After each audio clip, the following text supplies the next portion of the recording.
Sir आपसे सवाल ये कि जो शपथ ग्रहण समारोह होगा उसमें बताया ये जा रहा है कि अब मंत्रिमंडल की अगर हम विस्तार की बात करें तो जिस तरीके से नए चेहरे को मौका यहाँ पर मिला, यानी कि नए चेहरे को ही मंत्रिमंडल में भी जगह इस बार मिलेगी। मंत्रिमंडल पूरे तौर पर जो पुराना कैबिनेट है उसको बदला भी जा सकता है।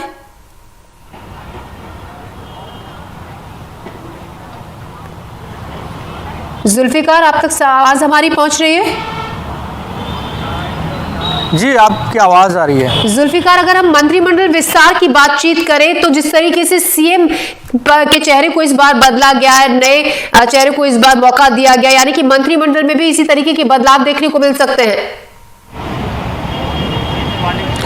बिल्कुल, छत्तीसगढ़ का जो मंत्रिमंडल होगा उसमें सामंजस्य बैठाने की कोशिश की जाएगी। जिस तरीके से देखिए, चुनाव शुरू होने के साथ ही जब छत्तीसगढ़ में, उसके बाद से भारतीय जनता पार्टी की यही कोशिश थी कि जो पुराने चेहरे हैं और नए चेहरों को कॉम्बिनेशन बनाया जाए। तो टिकट वितरण भी उसी लिहाज से हुआ और अब छत्तीसगढ़ में भारतीय जनता पार्टी की बम्पर जीत हुई है। 54 विधायक जीत कर आए हैं। तो ऐसे में ये कहा जा रहा है कि सामंजस्य बैठाने की कोशिश की जाएगी। और जो पहले बात निकल कर आ रही है कि विष्णुदेव साय को मुख्यमंत्री बनाया गया और दो नाम जो मुख्यमंत्री को लेकर हैं, एक अरुण साव जो प्रदेश अध्यक्ष हैं, दूसरा विजय शर्मा। तो विजय शर्मा पहली बार विधानसभा में जीत कर पहुंचे हैं।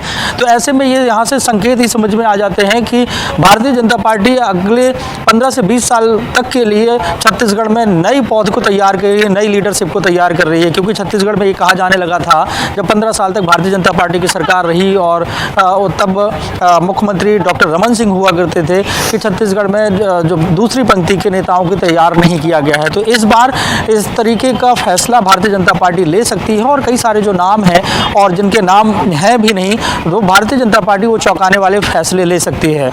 अभी शपथ ग्रहण समारोह है, आज 4 बजे होगा, लेकिन भारतीय जनता पार्टी ने आधिकारिक तौर से ये घोषणा नहीं की है कि इस कैबिनेट में कौन कौन शामिल होंगे और कौन कौन शपथ लेंगे। क्योंकि ये भारतीय जनता पार्टी है कि बहुत ही अनुशासित पार्टी है और जिस कार्यकर्ता को, जिस विधायक को जो भी संकेत दिए जाते हैं, निर्देश दिए जाते हैं, वो बमुश्किल ही किसी को बताता है और उस जगह पे ही क्लियर होता है। इस बात को आपने भी देखा होगा कि छत्तीसगढ़ में मुख्यमंत्री के चयन में किस तरीके से गोपनीयता थी, मध्य प्रदेश में किस तरीके से कि नाम चौंकाने वाले मुख्यमंत्री बन जाते हैं, राजस्थान में तो इस तरीके से मंत्रिमंडल का भी वही हाल है। हालांकि ये जरूर है कि चर्चाएं बहुत सारे नामों की हैं, क्योंकि 54 विधायक जो जीत कर आए हैं उनमें से 20 ऐसे विधायक जो छत्तीसगढ़ की राजनीति में कद्दावर नेता माने जाते हैं और हर संभाग से भारतीय जनता पार्टी के पास ऐसे चेहरे हैं जिनको दरकिनार करना भी बड़ा मुश्किल होगा भारतीय जनता पार्टी के लिए।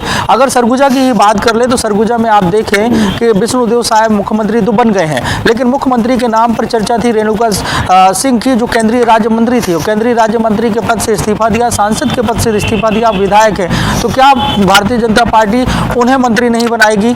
और ऐसे में कई सारे नाम है, गोमती साय का नाम है, रामविचार नेताम का नाम है।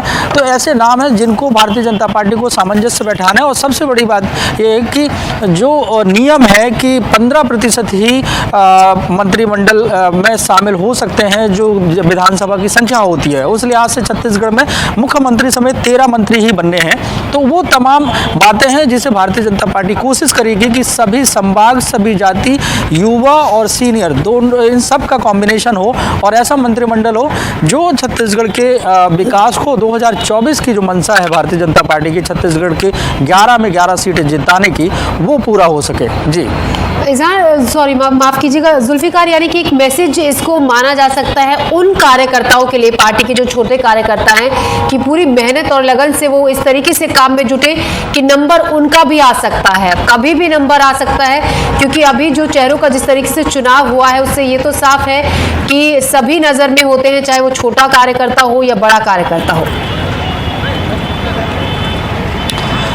बिल्कुल, भारतीय जनता पार्टी ये कोशिश में रहती है और करती भी है कि ऐसे संदेश दिए जाएं जिससे जो निचले स्तर का, जो दूरस्थ स्तर का कार्यकर्ता है उसमें एक उम्मीद बनी रहे कि नहीं, भारतीय जनता पार्टी में मेरा भविष्य खुल सकता है। और ऐसे चौंकाने वाले निर्णय भारतीय जनता पार्टी के हर बार हर चुनाव में होते हैं। इस चुनाव में भी अगर देखें तो भारतीय जनता पार्टी जो चौंकाने वाले अभी निर्णय ले रही है उससे ये है कि एक आम कार्यकर्ता, भाजयुमो का कार्यकर्ता, अखिल भारतीय विद्यार्थी परिषद के जो कार्यकर्ता हैं, जो जो स्टूडेंट्स हैं उन्हें ये उम्मीद बनी रहे कि नहीं जो मुख्यमंत्री बन रहा है, जो उप मुख्यमंत्री बन रहा है, जो मंत्री बन रहा है, उसका कहीं ना कहीं बैकग्राउंड ABPP का है, फिर वो भाजपा में गया, फिर भाजपा में काम किया।